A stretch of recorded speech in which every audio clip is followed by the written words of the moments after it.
इसमें ज्यादा फर्क नहीं होता है। मंदिर का शिवलिंग होता है, उसल हो है, मन जरूर जा। सर में आप कर अगर भोलेनाथ की शिवलिंग के सामने थोड़ी सी पूजा करते हैं तो तुरंत उसका फल आपको मिलता है। आपके जीवन की हर परेशानियां चली जाती हैं। तो आपको जितने भी उपाय आज के वीडियो में बताएंगे, ये जीवन की समस्याओं को खत्म करने और मनोकामनाएं की पूर्ति के लिए हैं। तो आपको मंदिर जाना ही पड़ेगा। महाशिवरात्रि के दिन तो जरूर से कोई ऐसा मंदिर ढूंढ लीजिए जहां जाकर पूजा कर सके। और इस बार 26 फरवरी बुधवार का दिन है भगवान भोलेनाथ की पूजा के लिए। बुधवार का दिन बुद्धि के देवता भगवान गणेश को भी समर्पित है। तो इस दिन आप पूरी साल कुछ करें या ना करें, घर पर धन प्राप्ति के लिए धन भंडार बना रहे, इसके लिए आपको क्या क्या लेना है वह भी जानना जरूरी है। मान लीजिए अगर आपने अपने फायदे के लिए शिवलिंग से यह एक चीज उठा ली तो भोलेनाथ जी के आपको आशीर्वाद प्राप्त होंगे। तो पहले हम आपको बता दें कि जो जल होता है वह शिवालय में मिल भी जाता है, परंतु शिवालय से जल नहीं लेना है। घर का ही जल लेकर मंदिर जाइएगा, कोई दिक्कत नहीं है, घर का ही जल लेकर जाइएगा। क्यों? क्योंकि जो घर से जल लेकर जाते हैं उससे आप भगवान से जुड़ जाते हैं और सारी दिक्कतें आपकी भगवान की हो जाती हैं और वो आपकी सारी दिक्कतों को दूर कर देती हैं, समस्याएं खत्म हो जाती हैं। सबसे पहली जरूरी चीज है जल। उसमें आपको 2 से 4 बूंद गंगा जल जरूर से मिला लेना है, क्योंकि गंगा जल के बिना पूजा संपन्न नहीं मानी जाती। महाशिवरात्रि के दिन आपको जल लेकर जाना है, गंगा जल लेना है। दूसरा लेना है 3 पत्ती वाला बेलपत्र। ध्यान से सुन लीजिए, 3 पत्ती वाला बेलपत्र लेना है, यह शुभ माना जाता है।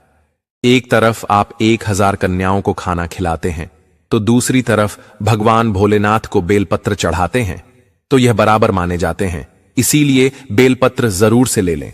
और ध्यान रहे बेलपत्र ना मिले तो आप 2 दिन 3 दिन 4 दिन पुराना बेलपत्र लेकर उसे गंगा जल से धोकर शुद्ध करके भी समर्पित कर सकते हैं। तीसरा, आपको सफेद पुष्प लेने हैं। सफेद पुष्प भगवान भोलेनाथ को बहुत ही प्रिय है, जो कि भगवान भोलेनाथ को महाशिवरात्रि के दिन चढ़ाए जाते हैं। सफेद पुष्प भगवान भोलेनाथ जी को जरूर से समर्पित करें। महाशिवरात्रि के दिन भगवान भोलेनाथ का आशीर्वाद आपको प्राप्त हो जाता है, जीवन की समस्या खत्म होती है। उसके बाद सफेद चंदन लेना अनिवार्य है। और महाशिवरात्रि के दिन ध्यान रखिएगा दोस्तों, भोलेनाथ को अगर आप दूध अर्पित करने जा रहे हैं तो एकदम कच्चा दूध होना चाहिए, पका हुआ दूध नहीं होना चाहिए और गाय का दूध होना चाहिए। बासी दूध बिल्कुल भी नहीं रखना है। और आपको क्या करना है, देखिए, अगर आप चाहते हैं कि मनोकामना जल्दी से पूरी हो तो एक डिब्बा ले लीजिए, उसमें थोड़ी सी काली मिर्च रख दीजिए। ध्यान से सुनना, आपको यह बातें अनमोल है, कोई नहीं बताएगा, इसीलिए ध्यान से सुनना। जो भी ध्यान से सुन रहा होगा उसके ऊपर तो महादेव की कृपा होनी ही होनी है।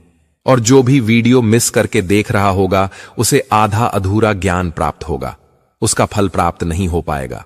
तो जैसा मैंने आपको बताया, एक डिब्बा लेना है, उसमें थोड़ी सी काली मिर्च भर लीजिए।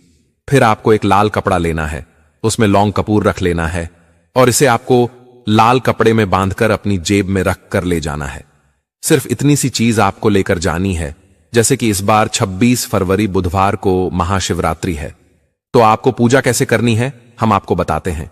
देखिए, जितनी भी चीजें आपको बताई जा रही हैं, इन चीजों को आपको ले जाना है और शिवालय से वापस लेकर आना है अपने घर पर, ताकि आपको धन की प्राप्ति हो सके, कोई भी मनोकामना हो पूर्ण हो जाए। तो दोस्तों, अभी तक आपने वीडियो को लाइक नहीं किया तो कर दीजिए और चैनल दिव्य ज्योति को सब्सक्राइब नहीं किया तो कर दीजिए। कमेंट में हर हर महादेव जरूर से लिख दीजिए। पहले आप मंदिर सबसे पहले जाएंगे तो इस बात का ध्यान रखना कि मंदिर जाने से पहले काले और नीले रंग के कपड़े बिल्कुल धारण ना करें, क्योंकि भगवान भोलेनाथ क्रोधित रूप में आ जाते हैं। इसीलिए काले और नीले रंग के कपड़े बिल्कुल नहीं आपको धारण करने। और जब भगवान शिव की शिवलिंग पर जाएं तो जल समर्पित करते समय पतली सी धार बनाकर भोलेनाथ को जल देना है और जो लौटे का मुख है वह आपकी की तरफ होना चाहिए। उस समय भोलेनाथ के मंत्रों का जाप करना, अपनी मनोकामना मन ही मन में 3 बार बोलना और सर्वप्रथम जब भोलेनाथ के मंदिर जाएं तो 3 बार ताली बजाकर ही आपको पूजा प्रारंभ करनी है। फिर जल समर्पित करने के बाद भगवान को चंदन लगाना है। 3 पत्ते की बेलपत्र जो है वह अपनी इच्छा बोलते हुए शिवलिंग पर रख देनी है। डंडी का भाग आपकी तरफ होना चाहिए, इस बात का ध्यान रखना है।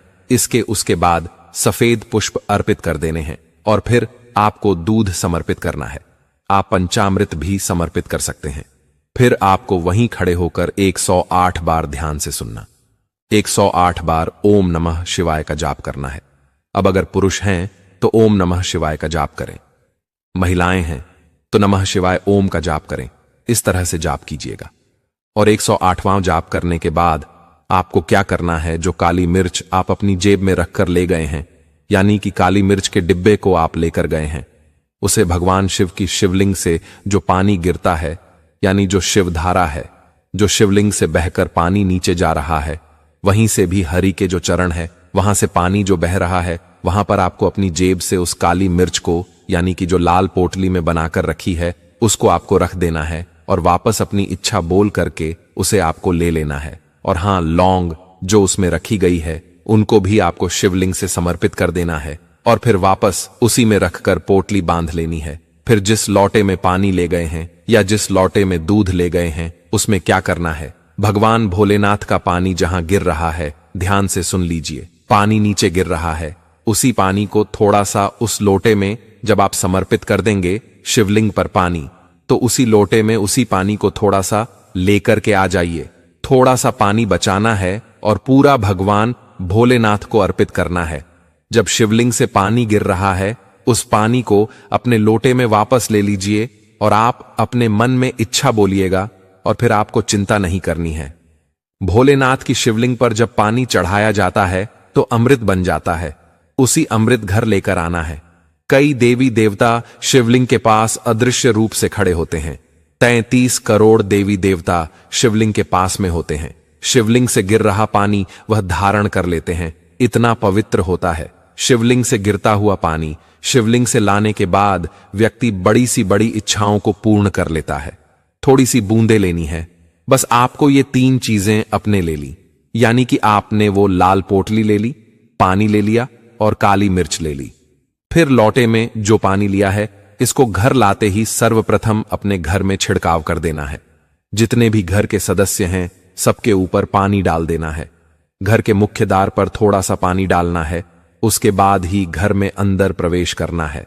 पूरे साल घर में कोई नकारात्मक शक्ति नहीं आएगी। काली विद्या, जादू, तंत्र मंत्र कोई कुछ भी करेगा, कोई असर आपके घर में नहीं होगा। नकारात्मक शक्तियां तुरंत घर छोड़कर चली जाएंगी। घर में सकारात्मक ऊर्जा होगी, मां लक्ष्मी का वास होगा। अब जो काली मिर्च आपने भगवान भोलेनाथ की शिवलिंग से छुआ कर घर लेकर आए हैं, इन काली मिर्च को एक डिब्बे में आपको रखना है। कभी भी आप शुभ कार्य के लिए निकले, जैसे कि कोई नौकरी के लिए बच्चा जा रहा है, उसमें सफलता चाहिए, या कोई बिजनेस है, मीटिंग है, नौकरी की प्राप्ति है, व्यापार के लिए जा रहे हैं, कोर्ट कचहरी का कोई कार्य है, तो घर के मुख्य द्वार से जाते समय आपको वह 2 काली मिर्च हैं, उनको पैर नीचे दबा करके आगे निकल जाइएगा। भोलेनाथ के आशीर्वाद से आपका वह कार्य पूर्ण होकर रहेगा, सफलता मिलेगी। अब लाल पोटली जो है वह आपने भगवान शिव की शिवलिंग से छुआ कर घर लेकर आए हैं, उसको लाल पोटली को अलमारी तिजोरी में रख दें। जहां धर रखा रहता है वहां रख दें। पैसे आने के रास्ते जितने भी बंद हो गए हैं वह वापस से चालू हो जाए।